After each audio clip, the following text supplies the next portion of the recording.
Okay, good day guys. No, meron na naman tayong service na Whirlpool. So ito po ay inverter. Ito yung inverter top load guys. Oh. So nagkarga siya guys ng tubig. Nung na-reach siya na yung pagkarga ng tubig, hindi siya umikot. So hindi siya umiikot yung motor. So okay naman, nagkakarga siya ng tubig guys. Ang problema, pag na-meet niya na yung requirements na water, hindi siya umiikot. No? So yun, no? So ito ngayon ang ating gagawin para matingnan natin kung anong problema nito, no? Kung bakit hindi siya umiikot. So ang gagawin natin, i-drain muna natin guys. Tingnan natin kung iikot din siya sa spin.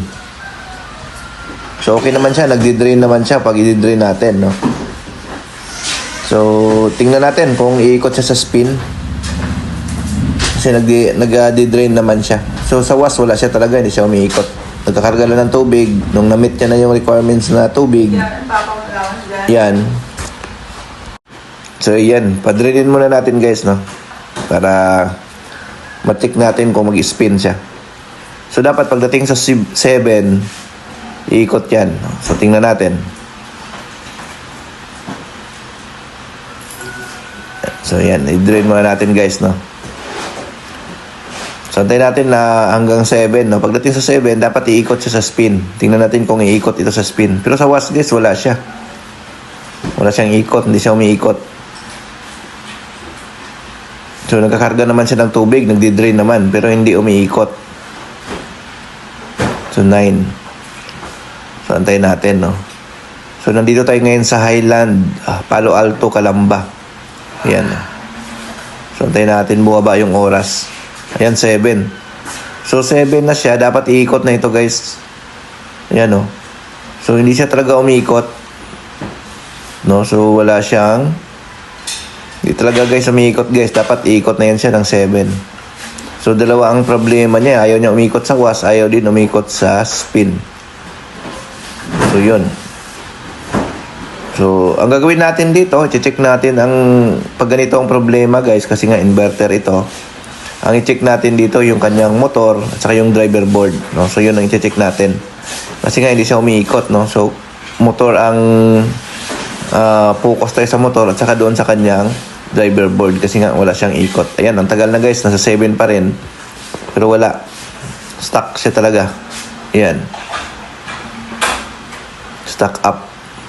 Ayan, so wala, no? So wala talaga, no? So ang gagawin namin dito, buksan natin yung likod, no? So ang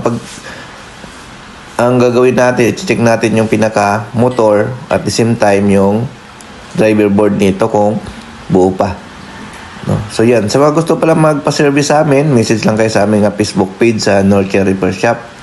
Kami po ay nagsiservice ng Cavite, Laguna, Batangas.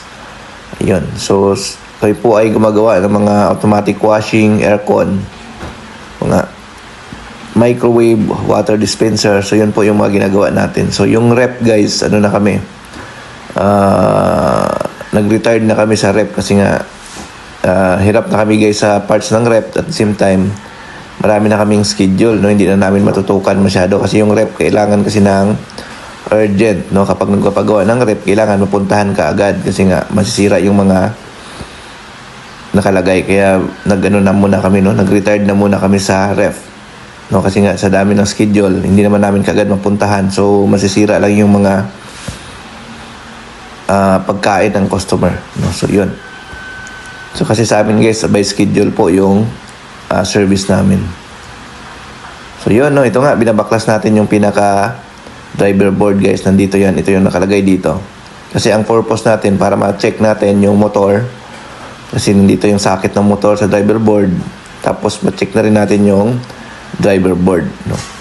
So yun. So dalawang screw lang naman yan para matanggal nyo yan. So ito yung pinaka driver board yan guys. Ayan. So, tingnan natin, no? So, buksan natin to, no? So, yung driver board na yan, guys, kung kailangan nyo, available din sa amin yan, no? So, medyo limited stock lang yan, pero available din naman sa amin yan. Message lang kayo kung kailangan nyo ng parts na yan. So, yan. Binubuksan lang natin, guys, para ma-check natin. Para malaman natin kung ano naging problema nito, motor ba or driver board, no? Dalawa lang naman yan ang pagiging possible problem nito, either yung motor o yung driver board. Yan. Sa mga bagong technician pala, no? I-follow nyo yung ating YouTube channel na Nurture TV or yung ating Facebook page sa Nurture Repair Shop para updated kayo sa mga uploads namin, no? Kung gusto nyo matuto ng repair. Kasi dito guys, tinuturo natin kung paano mag-repair ng mga automatic washing machine. So yan. So kalasin muna natin to guys para ma-check natin. No? Check muna natin lahat, no? Tingnan natin. So yan. So unahin natin check guys yung motor, resistance ng motor. Kasi nga baka motor ang sira nito kasi nga hindi siya umiikot, no? Kasi nga pag ang problem niya kasi kakarga naman ng tubig pero ayaw umikot. So check muna natin yung resistance ng motor. So ito yung kulay kulay red, ito yung sa motor guys. Tingnan natin kung may resistance pa ba o buo pa. No, so ngayon na-check namin, ayan. Tinetest natin. So, kompleto pa naman yung pinaka-reading niya, guys. Meron pa siyang 13 ohms, no? 13.8 pareho. So, ibig sabihin, good yung motor. So, sinusukat na rin namin yung pinaka-IPM niya, guys. Yung accuracy ng IPM. No? So, titingnan natin kung may shortage sa IPM. Ayan. So, okay naman. OL naman siya. Wala naman siyang shortage. Ayan. So, wala. So, wala siyang shortage, guys. Ayan, no? So, wala naman. So, kung titingnan natin, gamit tayo ng tester, wala tayong makitang shortage dito, no?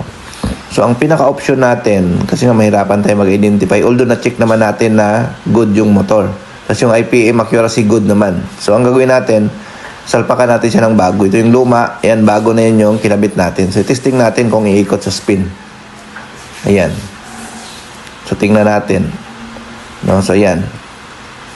So, pinakarga muna natin ng tubig guys para makita natin kung magwawash ito. Ayan. Ayan. So, yun, no? Okay siya, no? So, ibig sabihin guys, ang naging problema niya ngayon dito ay yung kanyang driver board, no? Kaya nga hindi siya umiikot. So, okay yung motor, driver board ang naging problema. So, yun, no? Ang mahalaga kasi mayroong kang dala talaga na board, no? Para matest mo kaagad. Although makita naman sa reading ng motor, na good naman talaga ang motor, no? Doon sa reading, sa resistance value. 18.8 lang naman guys, equal reading lang yan. Yung tatlong terminal, equal yung reading niya. No? So, pagka equal ang reading yon, so good yung motor mo. So, doon ka na magpalit sa driver board. So, yan. So, okay na siya, no? Umikot na siya. So, kanina talaga, wala siya. Wala siyang ikot.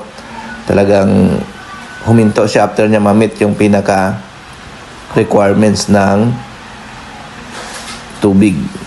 Nung na-meet niya na, hihinto na, no? Ayan.